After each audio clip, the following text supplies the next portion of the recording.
मेरा रब और उसकी बात पामाल, मेरा अल्लाह और उसके दीन की धज्जियां बखेरी जा रही हूँ।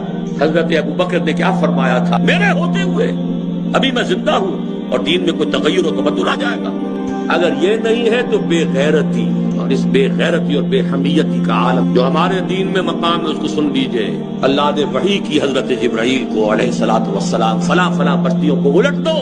हुजूर फरमाते हैं कि हजरत जिब्राइल ने अर्ज किया, यार मैं उस बस्ती को उलट दूं, उसमें तेरा फला बंदा भी है जिसने कभी पलक झपकने जितनी देर भी मासियत में बसर नहीं की। किसी के जाती तकवा के क्या इंतहा है। गवाही देने वाले जिब्राइल हैं, कोई किराए के वकील नहीं है। अल्लाह ने इरशाद फरमाया, इक़लिबहा अलैहिम वअलैहिम, उल्टो इस बस्ती को पहले इस बदबख्त पर फिर दूसरों पर, इसलिए कि इसके चेहरे का रंग कभी मेरी गैरत और हमियत की वजह से मुतगय्यर नहीं हुआ। इसको किसी ने माँ की गाली दे दी तो पूरे जिस्म का खून चेहरे पर आ गया। अब मेरे दीन की धज्जियां बिखरते हुए देखता रहा।